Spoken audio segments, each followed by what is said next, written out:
মাদকের সাথে যারা জড়িত থাকবে তাদের নাম, ঠিকানা, পিতার নাম সহ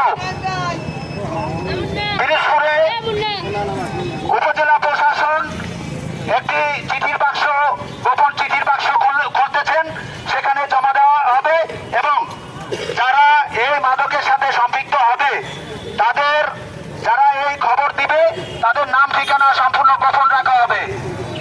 এখন আপনার সন্তান রাত্র 12টা 1টা 2টা পর্যন্ত বাইরে থাকে, কোথায় থাকে, কি করে, খবর রাখেন না। আমরা ইনশাআল্লাহ পিরোজপুর জেলা প্রশাসনের সহযোগিতায় আমরা উদ্যোগ নিয়েছি, একটি কমিটি করা হয়েছে। অচিরেই দেখবেন পিরোজপুরে মাদকের বিরুদ্ধে কঠিন অ্যাকশন শুরু হয়ে যাবে। এখন আর বুঝিয়ে সুঝিয়ে রিহাবে পাঠিয়ে এখন সোনা জাদু বলে আর মাদক নিয়ন্ত্রণ করা হবে না। এখন তুমুল আন্দোলন করতে হবে এর বিরুদ্ধে। আপনারা দেখেছেন ইতিমধ্যে বাংলাদেশের বিভিন্ন জেলায় মাদক সেবী, মাদক ব্যবসায়ীর বাড়িঘর ভেঙে ফেলা হচ্ছে, মাদক সেবীদের ধরে ধরে মারপিট করা হচ্ছে, থানায় দেওয়া হচ্ছে। আমরাও তাই করবো ইনশাআল্লাহ। এই মাদক সেবীদেরকে কোথায় বসে সন্ধ্যার পরে আড্ডা দিচ্ছে, আমরা এই কমিটির মাধ্যমে যৌথভাবে ধরে তাকে থানায় দিয়ে দেবো। সেখানে আপনারা দেখবেন, অবাক হবেন, আমাদের সমাজে মাত্র 1%, তারও কম মাদক সেবী। 1% হবে না, হয়তো 1000-এর মধ্যে 5 জন, কিন্তু সেই 1%কে আমরা 99% লোক ভয় পাচ্ছি। কেন, কি কারণ? আজকে আমরা যারা মাদক সেবন করি না, আমাদের মধ্যে ইউনিটি নেই, একতা নেই। একজন মাদক ব্যবসায়ী, মাদক সেবী বললে পর দেখবেন যে এখানে 20 জন, 30 জন, 50 জন মাদক সেবী চলে আসে, তাদের মধ্যে একতা বেশি। এই জন্য আপনারা ভয় পাচ্ছেন। আজকে রুখে দাঁড়ান। আপনার বাসায় যদি 10 জন চোর আসে, একটা শিশু বাচ্চা যদি ওখানে কে বলে 10 জন চোর পালিয়ে যায়। যারা অন্যায়কারী তাদের সবসময় দুর্বল থাকে, এটা মাথায় রাখবেন। তাই আমরা এই পিরোজপুর জেলা প্রশাসন মহোদয়ের উদ্যোগে পিরোজপুরে মাদক বিরোধী বিভিন্ন জায়গায় সেমিনার হবে এবং আমরা বিভিন্ন জায়গায় অভিযোগ বক্স দেব, বিভিন্ন মোড়ে মোড়ে, পয়েন্টে পয়েন্টে, অফিসে অফিসে, যেখানে আপনারা আপনার নাম পরিচয় গোপন রেখে আপনি শুধু মাদক সেবীর নাম, বাবার নাম, ঠিকানা দিয়ে দেবেন। আমরা গোয়েন্দাদের মাধ্যমে যেখানে তদন্ত করা হবে, জেলা প্রশাসনের মাধ্যমে, পুলিশের মাধ্যমে এবং পিরোজপুরের অনেক অনেক গোয়েন্দা সংস্থা আছে, সকলের মাধ্যমে আমরা যাচাই বাছাই করে একটা পূর্ণাঙ্গ তালিকা করে তাদেরকে সকলকে ধরা হবে। প্রিয় পিরোজপুরবাসী, আমরা আজকে এখানে, আপনারা সবাই জানেন যে পিরোজপুর সহ সারা বাংলাদেশে মাদকের যে বিস্তার লাভ করেছে, সেই বিস্তার রোধে পিরোজপুরের জেলা প্রশাসন এবং মাদক নিয়ন্ত্রণ অধিদপ্তরের সমন্বয়ে আপনারা ইতিমধ্যে পিরোজপুর জেলা আইন শৃঙ্খলা কমিটির মিটিংয়ে সিদ্ধান্ত নেওয়া হয়েছে মাদকের বিরুদ্ধে জিরো টলারেন্স এবং মাদকের সাথে, মাদক ব্যবসা, মাদক সেবন এর সাথে যারা জড়িত হবে আগামী সপ্তাহের মধ্যে তাদেরকে আইনের আওতায় আনা হবে। মাদকের নির্মূল করতে হবে। পিরোজপুরে কোনো মাদক সেবী, মাদক ব্যবসায়ী থাকতে পারবে না।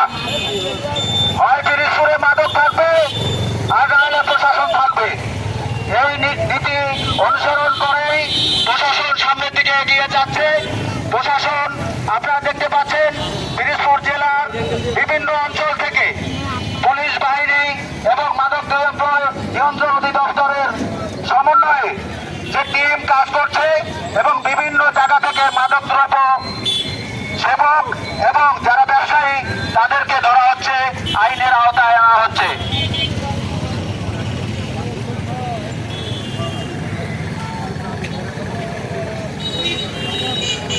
আমরা পিরোজপুর থেকে মাদকের এই বীজ বৃক্ষকে সমূলে উৎপাদন করব।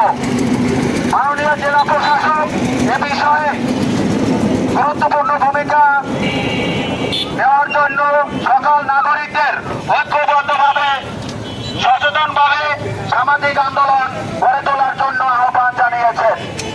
মাননীয় জেলা প্রশাসক বলেছেন যে এলাকায় এলাকায়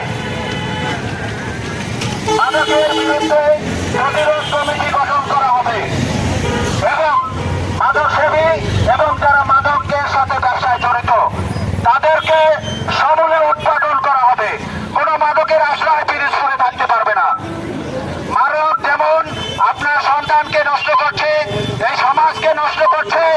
পরিবেশ নষ্ট করছে, তথাপি রাষ্ট্রকে নষ্ট করছে। মাদকের সাথে যারা জড়িত থাকবে তাদের নাম, ঠিকানা, পিতার নাম সহ পিরোজপুরে উপজেলা প্রশাসন একটি চিঠির বাক্স, গোপন চিঠির বাক্স করতেছেন, সেখানে জমা দেওয়া হবে এবং যারা এই মাদকের সাথে সম্পৃক্ত হবে তাদের, যারা এই খবর দিবে তাদের নাম ঠিকানা সম্পূর্ণ গোপন রাখা হবে। মাদক বিক্রি এবং মাদকের যারা সেবক তারা সমাজে খুবই অল্প সংখ্যক, 100 জনের ভিতরে, 1000 জনের ভিতরে 2 জন থাকতে পারে, কিন্তু টোটাল এলাকার পরিবেশ নষ্ট করছে এই 2-1 লোকে। ঘরের পরিবেশ নষ্ট করছে, অভিভাবকরা তাদের কাছে জিম্মি হয়ে গিয়েছে, ঘরে ভাঙচুর করে, মারপিট করে টাকা না দিলে মাদক সেবনের। এরকম একটা পরিস্থিতিতে সারা বাংলাদেশে আপনারা দেখতে পাচ্ছেন যে মাদকের কি হারে বিস্তার লাভ করেছে। এই মাদককে সমূলে উৎপাদন না করতে পারলে আমাদের সমাজের শান্তি বিনষ্ট হবে। তাই সকল রাজনৈতিক দল মত নির্বিশেষে মাদকের বিরুদ্ধে সামাজিক আন্দোলন গড়ে তুলতে হবে।